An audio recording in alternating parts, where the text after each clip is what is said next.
Okay, excellent. Well, thank you for that. Those really nice remarks. We have an extraordinary community of people here, and it's a pleasure to be part of it.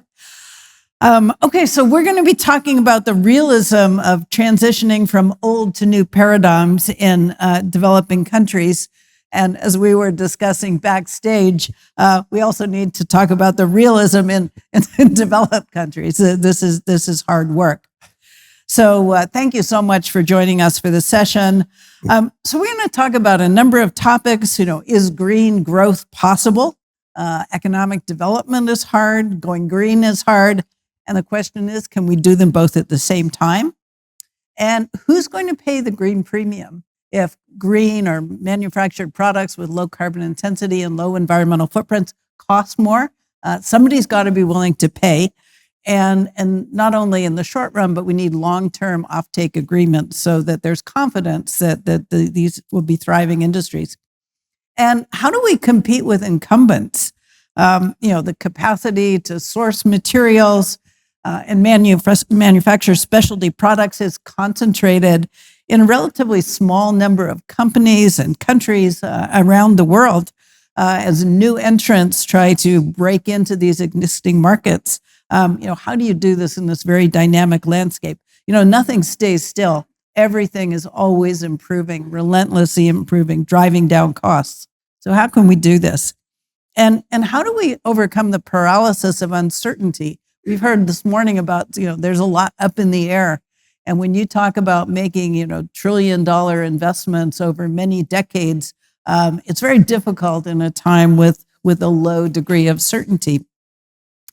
But our goal today is not to just talk about all the challenges and the realisms. We also want to discuss strategies and approaches to overcome them. And in particular, how can we overcome them by working together as a global community? How can we increase cooperation on green finance and technology transfer? And how can industrial coalitions and buyers clubs accelerate the uptake of green products? And how do we support capacity building within and beyond Southeast Asia?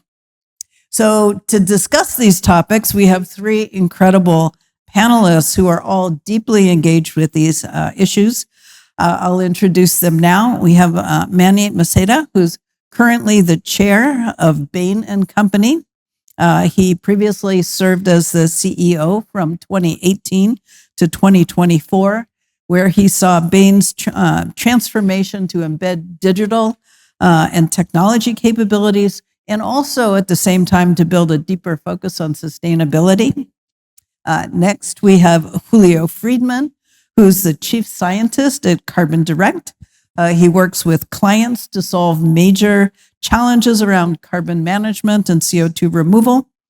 He was previously the principal deputy assistant secretary for fossil energy at the U.S. Department of Energy, and also the chief energy technologist at Lawrence Livermore Laboratory. And finally, Tom Heller on the far left, who's currently the director of the Sustainable Finance Initiative, which is a joint effort between the Stanford Law School and the Stanford Graduate School of Business. He was a longtime professor at Stanford's law school before he left in 2009 to form the Climate Policy Initiative, and he currently serves as their chairman of the board and senior strategic advisor. So please join me in welcoming our panelists. Thank you. Okay, so for those of you in the audience, you know the drill now. Last 10 minutes, we will open it up to questions. So jot those down as we go along.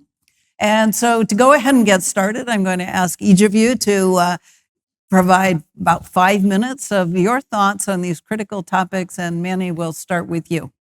Great. Thank you, Sally, and thank you all for having me here. I guess I'm here wearing two hats, both as CEO and chair of Bain. We've been advising the world's leading corporations and investors on strategies, of which a big part, the last 5 years, for better, for worse, up and down, is a commitment to sustainability.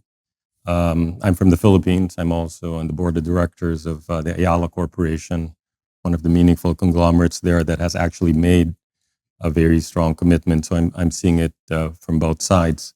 The panel is saying realism of transitioning old to new paradigm in developing countries. And as you said, it's hard enough in developed countries. We are trying to solve the dual challenge of cleaner energy while we need more. And that's even sharper in Southeast Asia. Southeast Asia is still on the energy growth grid as the economies and the quality of life need to go up.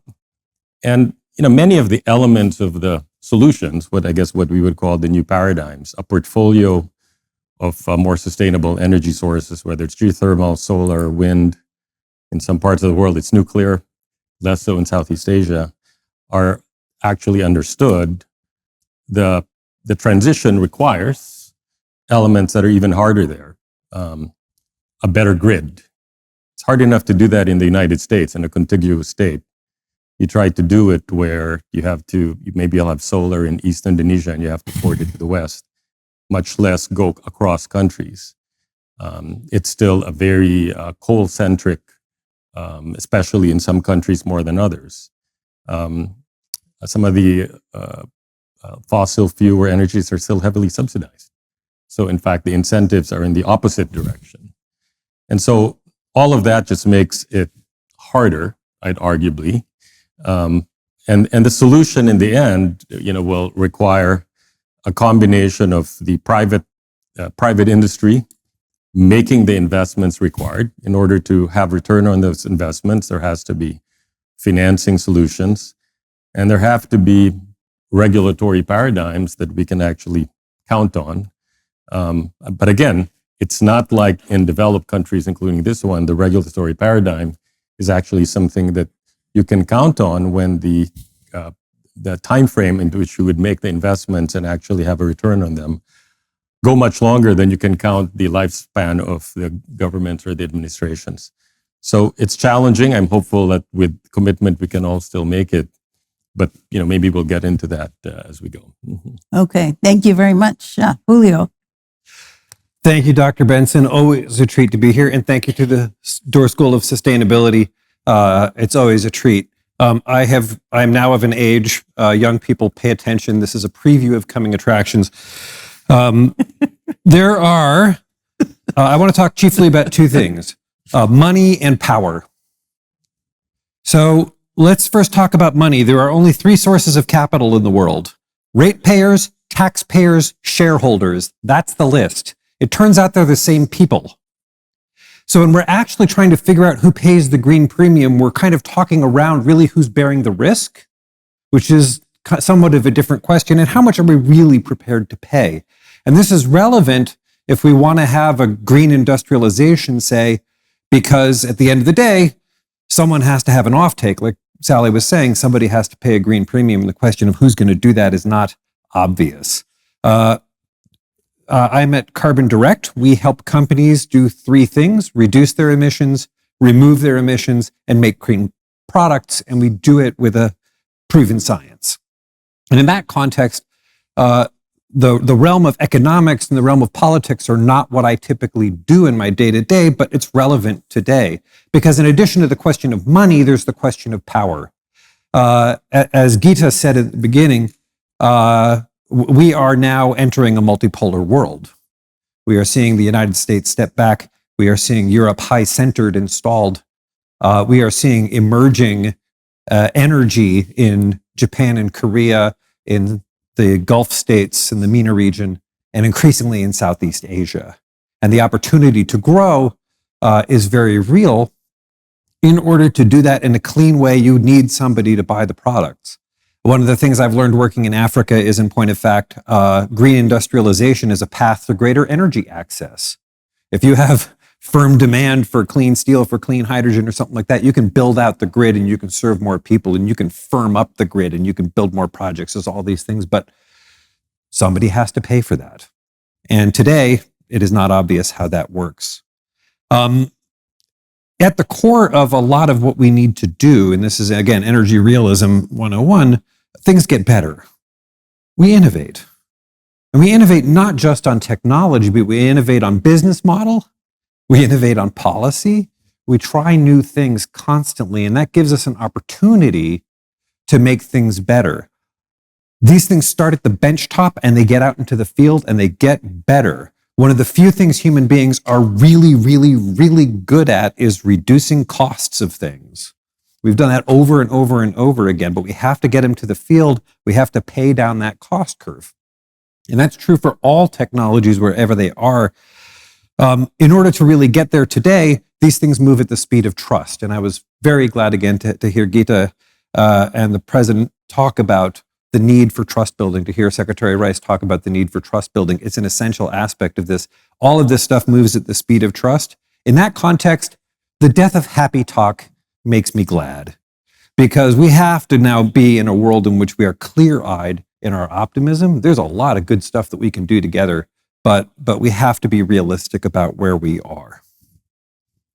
That's it for now. Okay, Tom, over to you. Sure. So first, let me thank you for the opportunity to speak. My education in Southeast Asia has been the highest possible quality. I went to Indonesia first under SBY. It was a pleasure to see him again today. And in Singapore, it even goes back to the great privilege of being with Senior Minister Lee Kuan Yew when he was on the advisory council of the Institute for International Studies here. So just paying back a little the opportunity, how much I've learned in the region. And let me make 5 points that build a little bit on what Manny and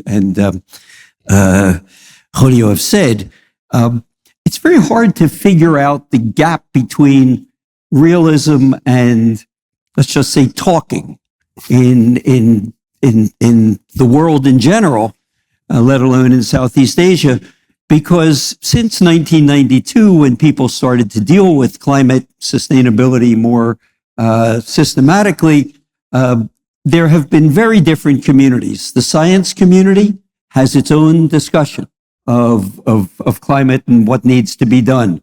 The legal community, including the diplomats who write the treaties that have characterized the last 30 years of climate activity, are in their own world.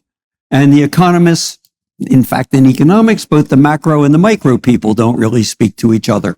So we've got all these people talking about climate, and there are multiple different communities, but at least at the level of talking about climate, all of them seem to be headed in the same direction, which is that we have to move faster, both in terms of the pace at which we are transiting from the old paradigm to the new paradigm, the old technologies to the new technologies, and we have to have a larger scale of what we are doing, because it's one thing to build one plant as a demonstration, and it's another to run an energy system, as is clear.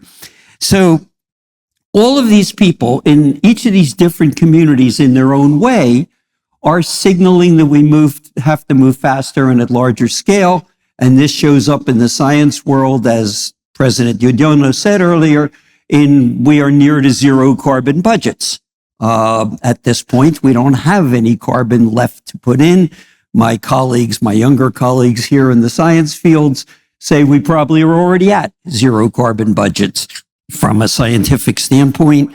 In the world of economics, we have, again, citing some of my younger colleagues here at Stanford in economics, the so-called social cost of capital, how much benefit there is, or social cost of carbon, how much benefit there is from adding more carbon as opposed to how much cost there is, has already turned negative.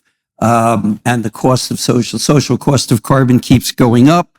In the legal world, we talk about net zero, which basically says you have a liability. If you put carbon into the atmosphere in net zero world, you have a liability for doing that, and you have to match it with a removal, because the net effect of these two has to be no effect on the stable concentrations of carbon. So in the world of talk, in all these different fields, we're moving very rapidly toward their particular view of how fast we have to do this.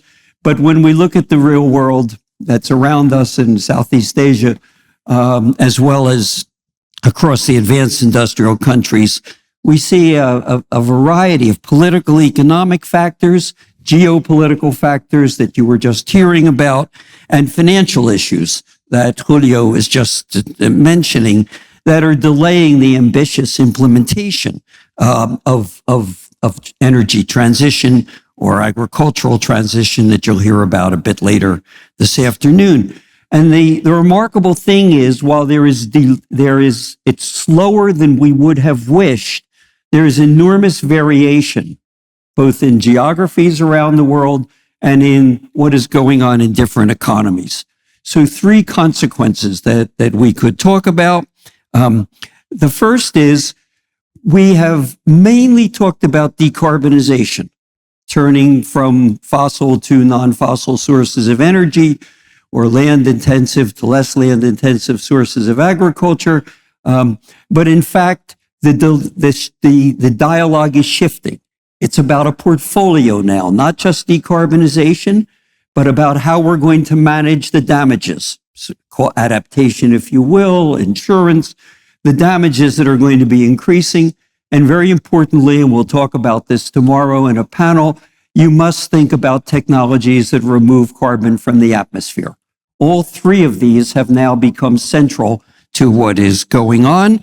And in addition, much more concern about the relationship between growth and sustainability, partially because the transition is going to be slower than we would have thought, and the benefits of transition will probably be delayed. There's also much attention to risk that we should talk about. So we have a shift in what we are going to be talking about, and my conclusion is that we're going to see enormous variation.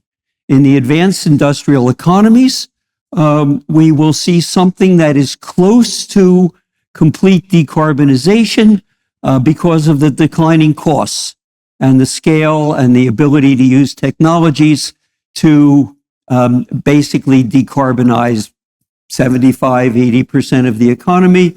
We could talk about the last 20%, but in China, in Europe, in North America, in their own way, they will decarbonize. The poor economies are basically concerned about the consequences. They want transfers of wealth, and they need to understand how they are going to adapt to situations that they haven't caused, but that are consequential. And the last point that I would make is, where is the key? The key is in the emerging economies, like Southeast Asia, where you have capital that is available, where you have domestic capital and capital markets, you have substantial possibilities of transition that is available. And finally, you have all of the political, economic, geopolitical struggles and financial issues around the cost of capital that will make this a contingent transition. It's really in these particular countries, as was indicated this morning, and perhaps Southeast Asia in particular, where we will determine what is the consequence for the whole world of dealing with with the energy transition. Thank you. Okay, thanks, Tom. So I think you get a sense of some of the realism that people will have to deal with. So I want to switch the conversation a little bit to think about solutions to these realities. And I want to start off with talking about what might be a controversial topic, maybe not, and that is the role of natural gas in a green transition. So if we think about natural gas compared to coal, it's got about half of the CO2 emissions.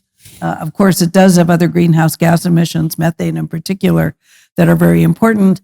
But it also has a lot less air pollution, traditional particulate air pollution associated with coal.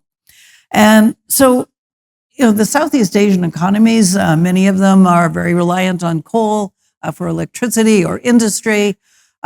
It's also a way to produce very low-cost electricity in certain countries. So thinking about that, What do you think is the role of natural gas in a green transition? Does it have a role or not? Is it a bridge, or is it a bridge to nowhere? Well, I can start. Yeah, anybody who wants to go, just After you. Well, I think in the end, all of the solutions will go through, have some combination. We have to build a portfolio of technologies. Each one is slightly different. Then you have to build the carbon management ecosystem around it. Everything from capture implications, storage is a big deal because you have to have reliable. And then ultimately we'll get to the financing question. As Julio said, it's going to be financed by somebody, the customer, the ratepayer, the investor. Natural gas is clearly part of the solution. It's cleaner in some dimension. It's arguably in many parts of the world the only meaningful way you bridge from coal to renewables, especially in a region that has no meaningful nuclear. But it creates its own next step value chain, which you can probably cover. Methane abatement is a really big deal. And then when you talk about financing, the premise of, is this a long-term solution or a bridge? I'm probably in the latter part, but you have to make long-term contractual arrangements with folks to have a reliable LNG supply. I think it's part of the answer, but you have to manage it end to end. Yeah, amen to that. From a climate perspective, I've seen this conversation whipsaw back and forth now for 2 or 3 decades. Just like nuclear. Right. But some people are like, less bad is not good. That is true. And other people are like, yeah, but less bad is less bad. Like, maybe that's okay. From an economic perspective, from an energy perspective, gas is a winner, actually, especially if you have secure supply, because it allows you rapid industrialization. It allows you firm power for real. And the idea that people will just keep it in the ground doesn't make sense. Importantly, a number of South Asian economies run on coal, and a number of them have access to gas, none more important than Indonesia. And President Subianto made a promise just a few months ago to decoalify his economy by 2035. That is an astonishing, ambitious, excellent commitment that will not happen without a lot of natural gas use. It's just that simple. So is that a bridge? Yes, but if you're serious, as Manny was saying and as Tom was saying, then you got to think about the carbon up front. Many people are concerned about lock-in. The idea is if you build the gas assets, they're locked in. Lock-in is a choice. It's not a fate. If you don't want to lock in the emissions, you manage them. If only we could capture CO2. The first natural gas combined cycle power plant with CO2 capture is coming online next year in the United Kingdom. The only place in the world that has transitioned off of coal through gas. The only place. And they're going to manage their carbon emissions with carbon capture. Indonesia has great places to store CO2. The question then is, well, who's going to really pay for it? Rather than trusting carbon markets to do this, which I know a lot about carbon markets, I wouldn't rely on them to do the job here. Instead, someone's going to have to foot the tab. And one can imagine in sort of a green Marshall Plan kind of context, somebody's stepping up and like Japan, for example, and saying, we'll pay for the capture devices, we'll pay for the turbines, we'll pay for the debt, we'll pay for the infrastructure. It's just going to be done entirely by Japanese companies. Are you okay with that? That's one way to do this, but there are others. I'll just make one point very quickly. If you're thinking about a system that runs on clean energy because it is using renewables essentially or hydro, what you really need to worry about is reliability. And reliability basically means when the rain isn't coming for the hydro, or you get the wind doesn't blow, or you get load at night when the sun is not shining. It means you have to have a different market design to deal with the need of the cost of reliability. Very hard to imagine how that's going to occur without substantial amounts of natural gas, because while the costs of storage and batteries are falling rapidly, the cost curves look quite different, and how far you can deploy these systems is complicated. So we may be forced, even as you move into an economy where most of the power is coming from the renewable sources, you need the natural gas in order to supplement the other sources of storage that are critical to making sure that that power stays on and your industry keeps running and you don't have blackouts at night. Because if there's one thing that's political death for any set of actors, it's blackouts and brownouts. And that is simply politically intolerable. Yeah, I thought I'd just build on Tom's comment. Admiral Ellis talked earlier about security, right? Energy security. There's energy security at the national level. Obviously, if you're Indonesia and the world's largest exporter of coal, that's a secure supply. If you're corporations, security for you is you can't go offline. And guess what's the most dependable sources of continuous, reliable power? Especially, we're all dependent on products like this now in our lives. By the way, there was the pivot to this technology is actually a pretty good metaphor for what's possible in developing markets. And so for organizations, we need to have reliable supply. Well, we need either, if we're going to make the switch, we need transition, we need a step change. We can't do it right away until we build security. And we probably need meaningful new storage solutions that have to be developed. Yes. For this audience, though, I just want to add one thing very briefly to what you said. People pick up the telephones and are like, look at this as energy transition. Say it loud, say it proud with me. There is no Moore's law for energy. Does not exist. We are still burning rocks, folks. That's the reality of the energy world. Yeah, so thanks for pivoting to the electricity sector, because that's where I wanted to go next. What I want to talk about now is sort of two different aspects of that. One is the amount of electricity economies are going to need. Like today, on average, if you look at the final energy, that's sort of the energy that goes into the device where you're using it, only 20% on average of the energy we use actually comes from electricity. And if we think about a world where we electrify light duty transport, where we heating and cooling is all electrified, hopefully some of our industries can be electrified. We're talking about like 50%, meaning sort of doubling. Like, so if you were forecasting, if you were planning for how much electricity you'd need, you'd give one number, but in this new world, this new paradigm, you need double. And we already heard this morning from Gita that there's still a real shortfall of access to electricity for people in parts of Southeast Asia. How do we get the investment? How do we do the deliberate, strategic planning that really gets us there, not in sort of, one big, bump after the next, but really, so we can take off and build this electricity system we need? So if I could Julio. start here, I'm very energetic about this one. For starters, from the demand end of the perspective, as you look at it, we are just growing demand, and it's not just data centers. Not even in the United States, it's not just data centers. Demand is growing in many, many places. If you actually power with renewables, if you go to EVs, you get this massive efficiency first law win. Like, that's a good thing to do. We should be doing more and more of that for all kinds of very good reasons, in terms of cost, in terms of end-use delivered energy, all these other things. That said, we need gobs more electricity. The expectation in the United States is for our energy transition, we need 5 times the grid we have today. So all of these questions end up being infrastructure questions. Every week is infrastructure week. And that's how it goes. Towards that end, I want to build on something that Tom mentioned. Actually, Southeast Asia has all kinds of resources. They actually have natural resources of all kinds. They have political will. They have financial resources. They also have an incredible workforce. The human capital in Southeast Asia is extraordinary, and it can be improved and valorized better through education. And this is something that keeps coming back as a theme here. How do we invest in the people to get more value from the people? But building the infrastructure is a big piece of that. And we're not going to deliver the electrons without that infrastructure piece as well.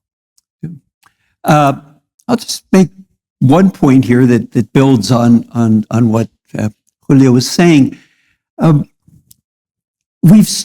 do we get from here to there? we've started with a very top-down picture because energy in most parts of the world, and certainly in Asia, has been delivered in a very state-centric way. We usually have state enterprises, PLN, Pertamina if we're in Indonesia. We have state banks that did the financing. It used to be on budget grounds that these things were financed as simply pure government financing, or unless the World Bank came in and helped you. So we had an extremely centralized system.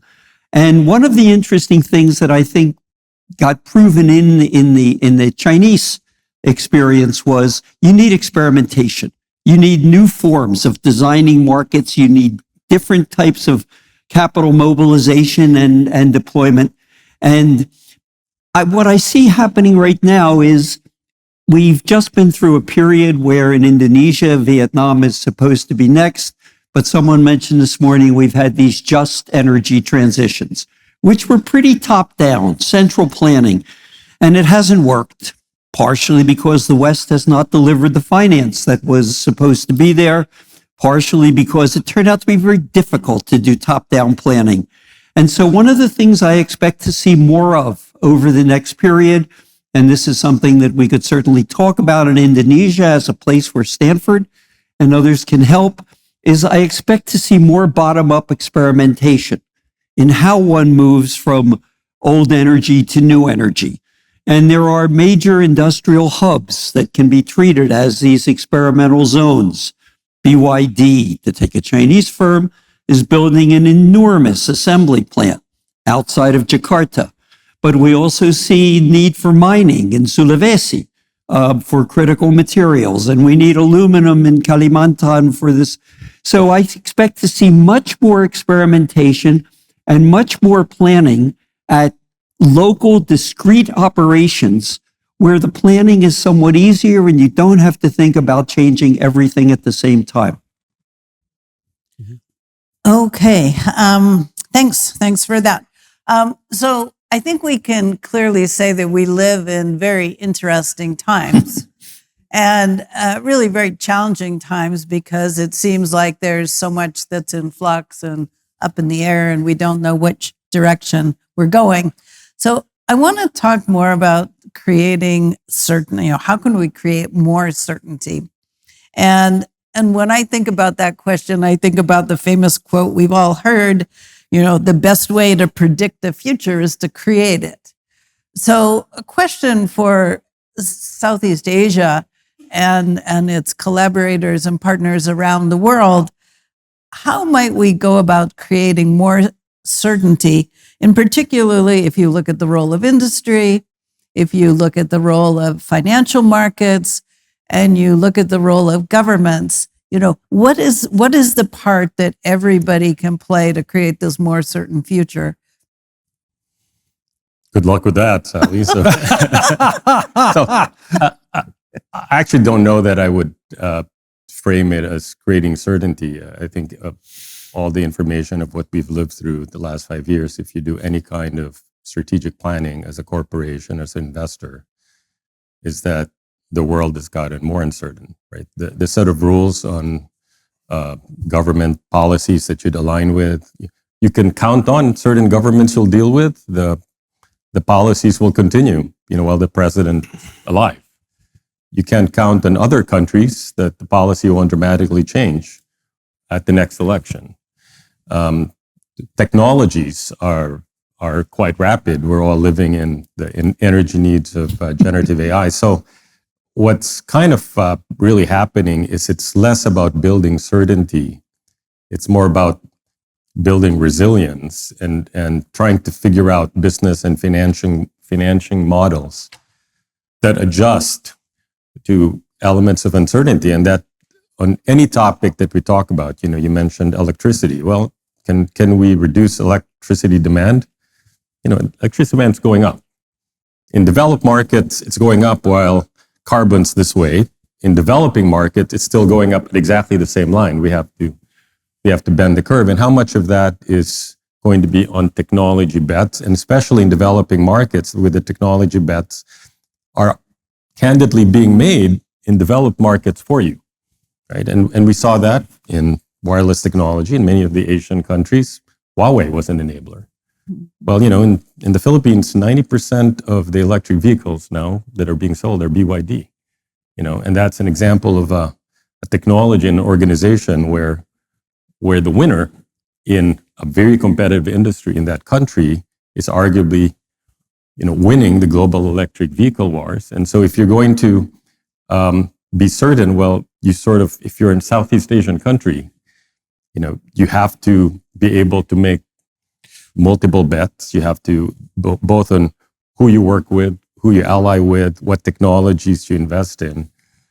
And then for investors, this is where it gets even harder, because the big challenge in any of these, the investment time horizons are a lot longer than any period that you can actually have some certainty, either on regulation or technology. So that means you have to have even more sophisticated, structured, financing vehicles. Maybe used to be you could subdivide the risk by asset class. Now maybe you subdivide the risk by time horizon. So it's hard. I don't know that you can get more certainty. I think you can do a better job planning for uncertainty. Okay, thank you for that.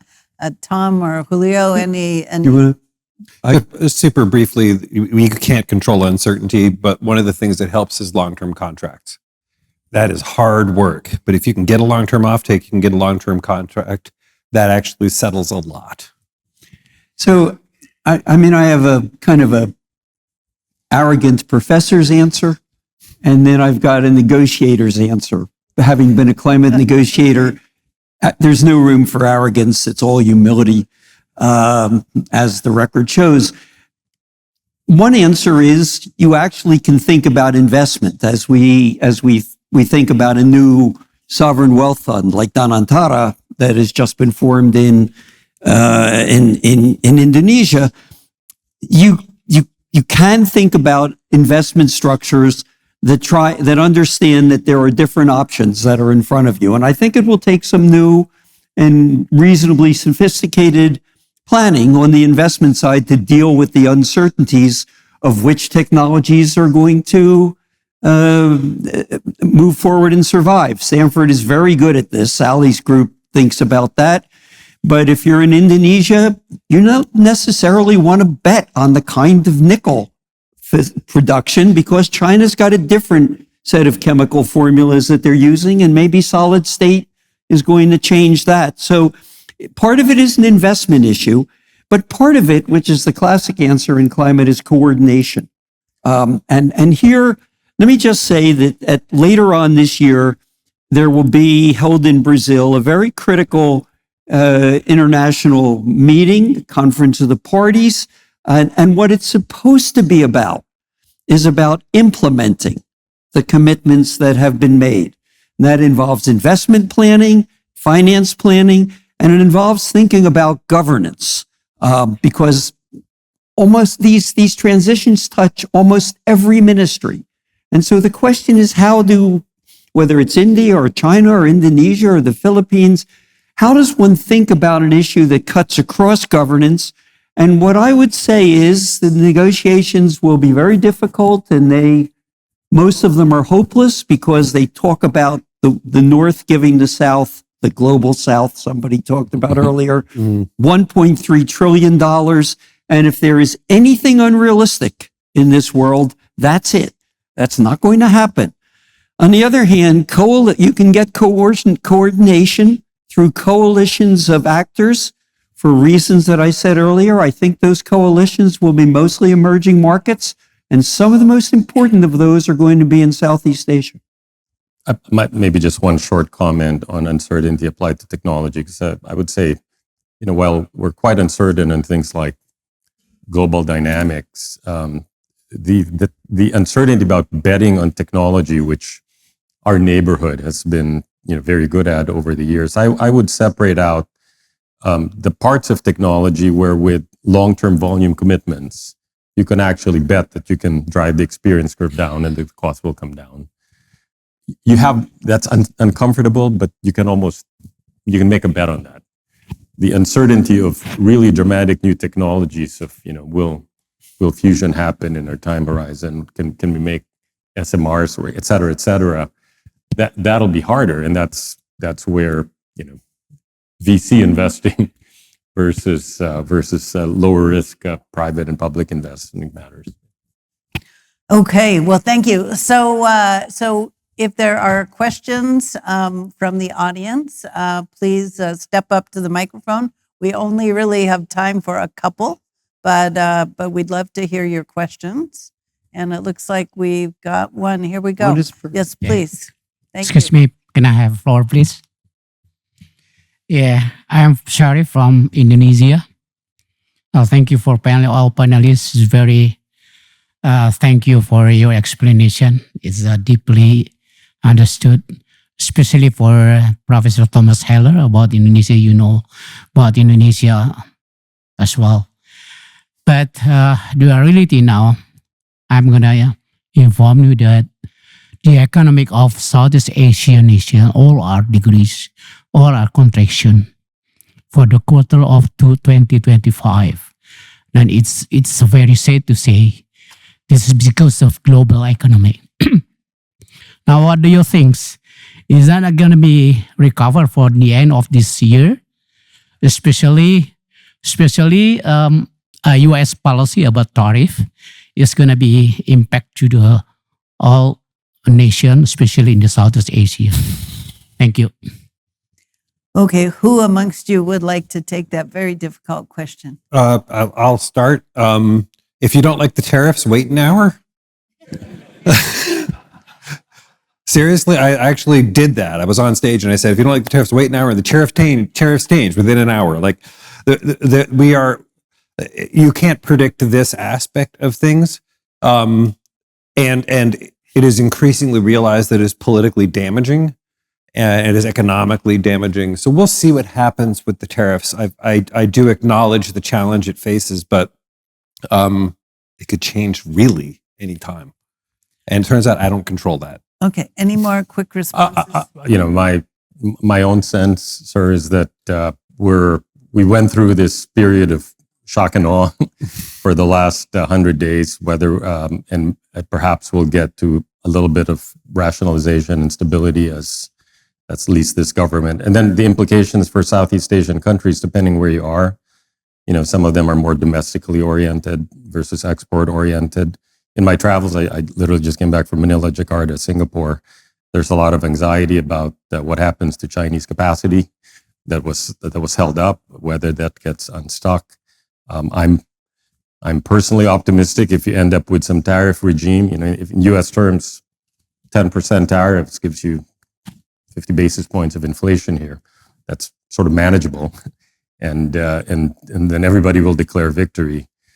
Whether I would actually bet on that, that your guess is as good as mine. But at least from the purpose of 2025 planning, people have gone from pessimistic to what I would now describe as cautiously pessimistic. I don't think we flipped over to cautiously optimistic. With that somber note. Okay, we will take the last question here. Thank you very much. Thank you. Thank you for sharing insights on this very important topic. I'm Chubing Lee, alum at Door School, currently also working at the Sustainability Accelerator. So before you mentioned how experimentation worked in some of the Asian countries, in China especially. So when it's a top-down approach, it helps send really strong signals to both the public sector and the private sector that help activate the capital and the resources needed. So when you were saying, Professor Heller, you hope to see more experimentation from bottom up in the West, how do you see the resources being activated and unlocked to catalyze this transition? Thank you. Yeah. Okay, Tom, so you will answer this question briefly. Thank you. Very briefly. The interesting thing is the difference in the structure of capital markets. In China, of course, there were 17 SEZs up along the coast, but the accumulation of capital and the allocation of capital was done through the People's Bank and at the center through the development banks. It's a combination of how that experiment is done and recognition of the difference in capital market structures that persist throughout Asia. Okay, well, thank you. Our time has come, so please join me in thanking Manny, Julio, and Tom. Thank you. Thank you. Thank you, Julio. Thank you, Sally. Thank you.